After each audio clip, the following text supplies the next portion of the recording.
राष्ट्रीय ओबीसी महासंघ बरोरा शाखा की ओर से सांसद बालू धानोरकर एवं प्रतिभा धानोरकर को मांगों के संदर्भ में निवेदन सौंपा गया, जिसमें बड़ी संख्या में ओबीसी समाज बांधव मौजूद थे।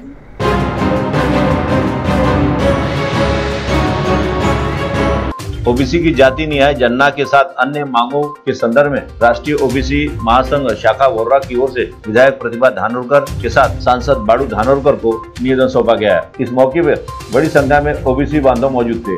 गौरतलब है, संपूर्ण राज्य में एक ही समय पर हर तरफ ओबीसी बांधवों द्वारा अपनी मांगों के संदर्भ में आंदोलन किया गया। यह आंदोलन वोर्रा शहर के डॉक्टर बाबा साहब अम्बेडकर चौक परिसर में किया गया और साथ ही आंदोलनकारियों ने सांसद बालू धानोरकर तथा विधायक प्रतिभा धानोरकर के निवास स्थान पर जाकर उन्हें अपनी मांगों के संदर्भ में निवेदन सौंपा। इस मौके पर प्राध्यापक Popdi, advocate Buran, advocate Thackeray, advocate Utarmare, Shyam Lende के साथ सामाजिक कार्यकर्ता योगिता लांडगे, डॉक्टर निशा वैद्य के साथ बड़ी संख्या में समाज बांधव मौजूद थे। साथ ही उन्होंने अपनी मांगों के संदर्भ में उप विभागीय अधिकारी शिंदे को भी निवेदन सौंपा। सिटी न्यूज के विशेष प्रतिनिधि हितेश राजन हिरे ने सांसद बालू धानोरकर के साथ विधायक प्रतिभा धानोरकर से इस मौके पर मुलाकात की।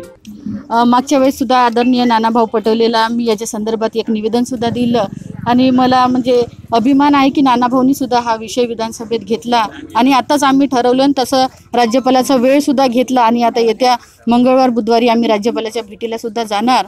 तर त्याच्यात माझ्या ओबीसी बांधवाची जनगणना ही झाली पाहिजे हा विषय आम्ही रेटून धरू। परत विधानसभेत सुद्धा हा प्रश्न घेऊन ओबीसीची जनगणना कुठल्या प्रकारे करता येईल याचा पाठपुरावा आम्ही आमच्या माध्यमातून नक्कीच करू। याच्या अनुषंगाने आमच्यासोबत खासदार साहेब सुद्धा जोडलेले आहेत। सर, काय सांगाल? एकीकडे सर आरक्षण खतम करण्याचा एक षडयंत्र चालू आहे खासगीकरणाच्या माध्यमातून, त्यामुळे आपली हा जो मुद्दा आहे हा कितपत योग्य ठरेल? ओबीसीची जनगणना मला वाटतं 1931 मध्ये सुरुवातीला झाली। यावेळेस इंग्रजांची राजवट या देशात होती, त्यावेळेस ओबीसीला महत्त्व देण्यात येत होतं। आज मात्र ओबीसीकडे कानडोळा केला जाते, ही अतिशय अवेलनात्मक। मी आदरणीय पंतप्रधानाला मागच्या वेळेस म्हणजे साधारणतः जानेवारीमध्ये याच वर्षी भेटलो होतो।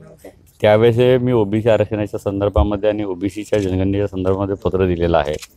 एवढंच नाही तर मी 13 पासून मुंबईला आहे। 13, 14 आणि 15 या 3 दिवसामध्ये आम्ही राज्यपालाची वेळ मागितली आहे आणि या वेळेमध्ये ज्या राज्य सरकार आणि केंद्र सरकारचे काही रिटायर्ड लोक आहेत तर त्यांचे एक प्रश्न भगतसिंग कोश्यारी एक अहवाल म्हणून त्याच्यात पास झाला होता राज्यसभेमध्ये।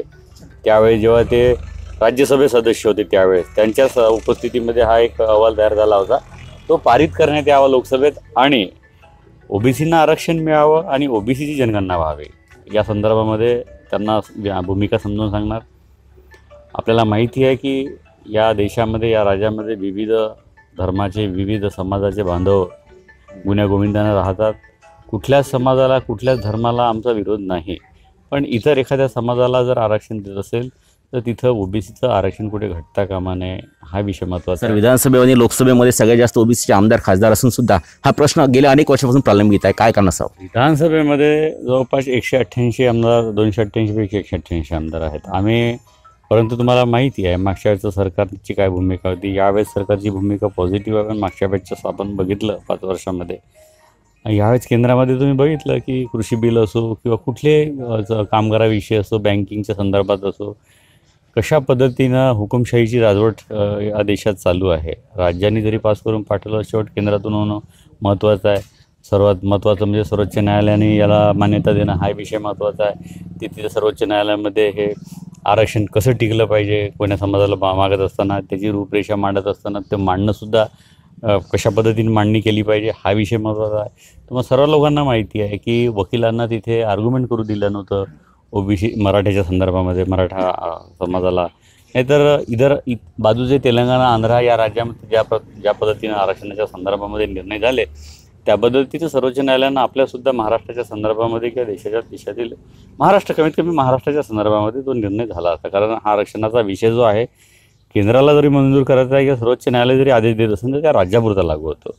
म्हणून आम्ही सर्वतोपरी प्रयत्न करू। इव्हन या कालावधीमध्ये राज्यपालाची भेट घेऊ, मुख्यमंत्र्याची भेट घेऊ, राष्ट्रपतींची भेट घेऊ, पंतप्रधानाची भेट घेऊ, हा विषय समजावून सांगून त्यांना नक्कीच या लढ्यामध्ये आम्ही सर्वस्वीपणे संपूर्ण ताकदीनिशी संपूर्ण समाज बांधवाची जे ओबीसीमध्ये येतात त्या आणि इतरही सुद्धा समाजाच्या भक्कमपणे पाठीशी आहे. जे काही मोठे आत्तापर्यंत आंदोलनं झाले इतर समाजाची असो कुठेही कोणी व्यक्ती आमच्यापर्यंत आला असेल तरी प्रत्येक ठिकाणी मराठ्याच्या आंदोलनामध्ये आम्ही मोठ्या कालच आमच्या भगिनी आल्या होत्या, त्यांना सांगितलं की खूप मोठ्या प्रमाणात आम्ही मदत केली, स्वतः आंदोलनात उपस्थित होतो, त्यांना मिळालं पाहिजे.